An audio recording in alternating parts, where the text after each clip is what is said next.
Oh my god. Sean, old buddy. You're actually coming back.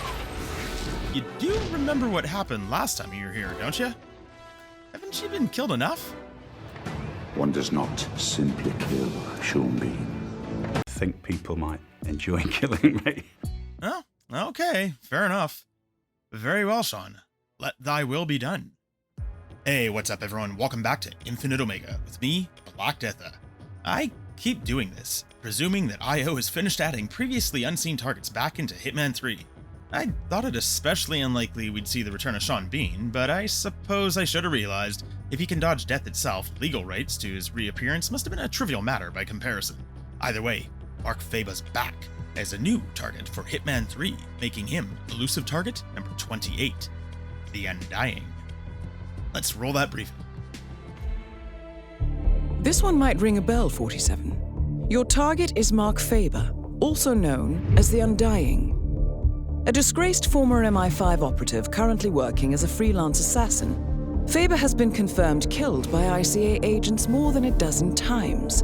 On every occasion, he has managed to come back from the dead. We have confirmation that Faba has a meeting in the Miami Bayside Center to review details on a new target.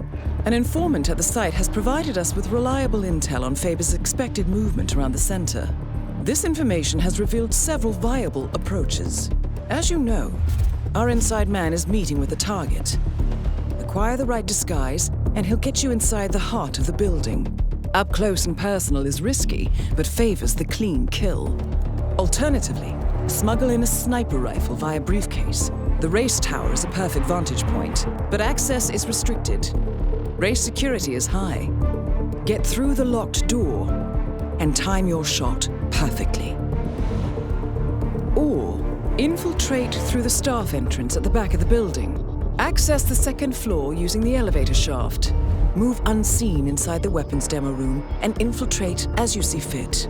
Act once an opportunity presents itself. Or rig the room to your advantage and leave unseen. Be mindful, however. The repercussions of being exposed here would be severe. I'm confident even more opportunities will reveal themselves once you arrive on site. 47, I feel I'm repeating myself a little bit here, but please, make sure he doesn't come back. Again. Good luck.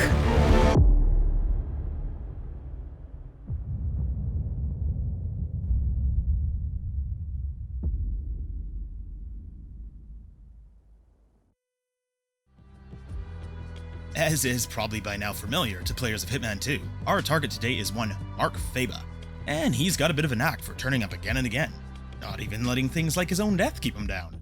I realized, however, in all my previous videos on this target, of which there were many, I never actually did a silent assassin suit-only run, so we're gonna fix that, and we've got a couple of different methods on how to do that for you today.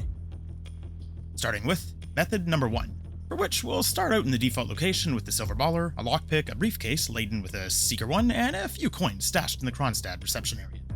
But before we get started, for those that don't know, elusive targets are a limited time available, one-shot only mission type. Once you've eliminated your target or completed an objective, you are locked in and can no longer restart or replan. Also, don't get yourself killed, as this will result in mission failure and you won't be able to play again. But if you follow the methods in this video, you shouldn't have any problems whatsoever.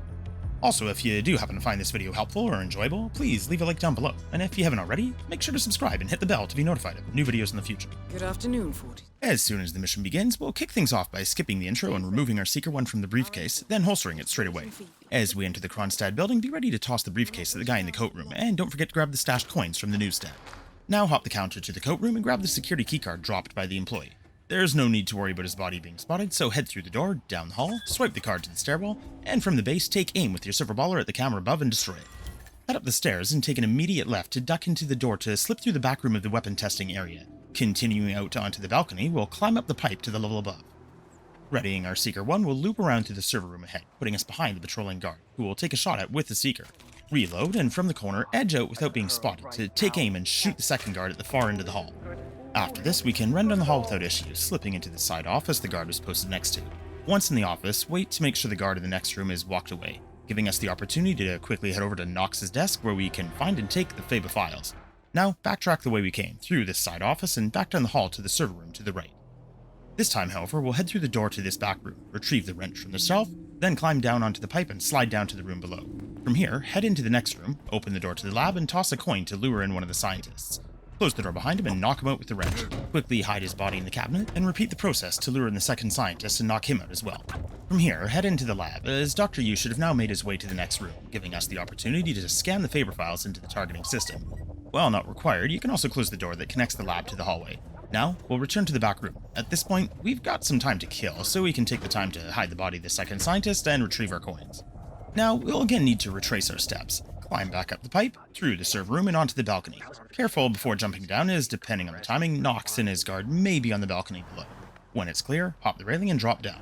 Cross this balcony and again cut through the weapons testing back room into the hallway, where we'll make an immediate right to head back down the stairs.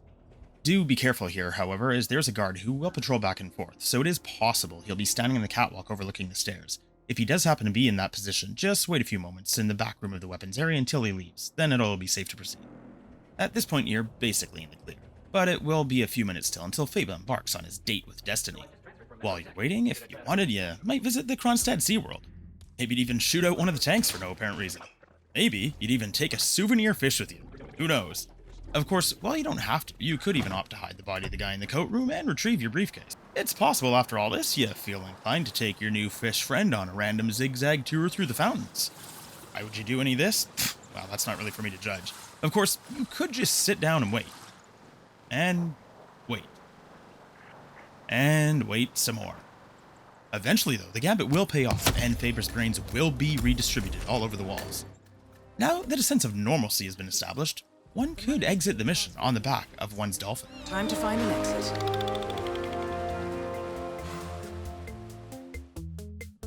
Of course, if you were curious to see what Faba getting shot would have looked like, it would have probably gone something like this.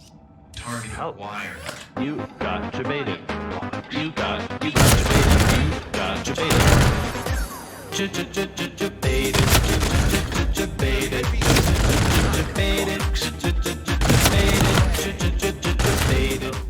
And with that, we've completed method number 1, Silent Assassin, suit only, in 8 minutes and 9 seconds. Next up is method number 2, for which we'd normally wear the Undying suit. However, the Undying suit is not the real Undying suit, as the true Undying suit is actually called the Ephemeral suit, and it can be unlocked to the menu by starting up the Undying Target. However, we also have the Ephemeral suit with eye patch. This can be unlocked by completing the skill-based challenge of giving IO some money. So it seems only fitting that we match Mark's look while bringing along a silver ball or lockpick and some coins.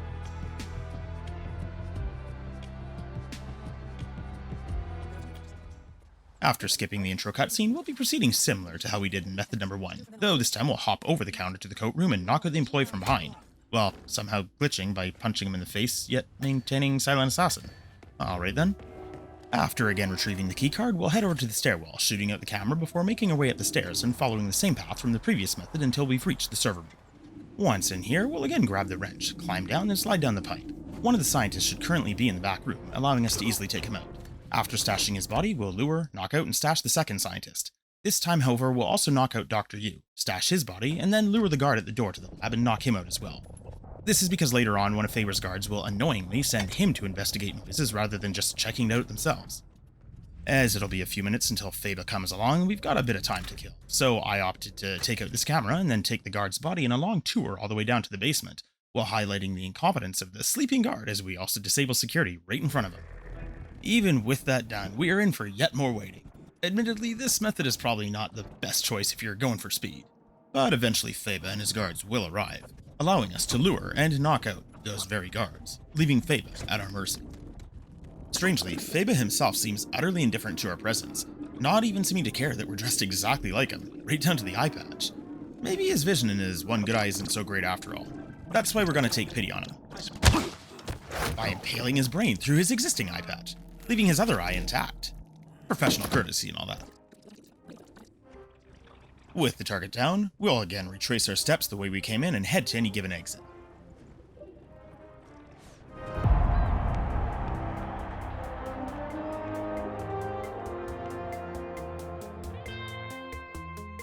Regardless of whichever exit you may have chosen, that's method number 2, again completed Silent Assassin suit only in 12 minutes and 34 seconds.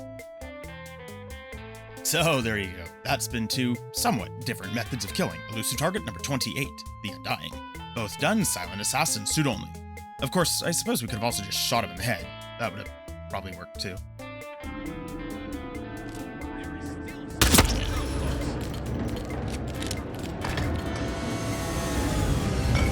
Target eliminated. Hopefully, this will be the last time we have to deal with Mr. Faba. At this point, we've had 28 unique targets appear in Hitman 3, by far the most of any of the 3 games. The question is, will IO bring back yet another? I've got no idea. Probably not? Maybe? Who knows? I keep assuming they're done, but I guess we'll just have to wait and see. Either way, hopefully this video has been helpful or at the very least enjoyable. If so, don't forget to leave a like down below and let me know which method was your favorite in the comments. Maybe even share it out with your friends. Lastly, if you haven't already, do subscribe and hit the bell to be notified of new videos in the future. Anyway, that's enough for now. This is InfiniteOmega. I've been Black Deatha, and this was Elusive Target number 28, killed twice. First by a robot, and then a pen. Thank you so much for watching, everyone. You have yourselves an amazing day. Goodbye.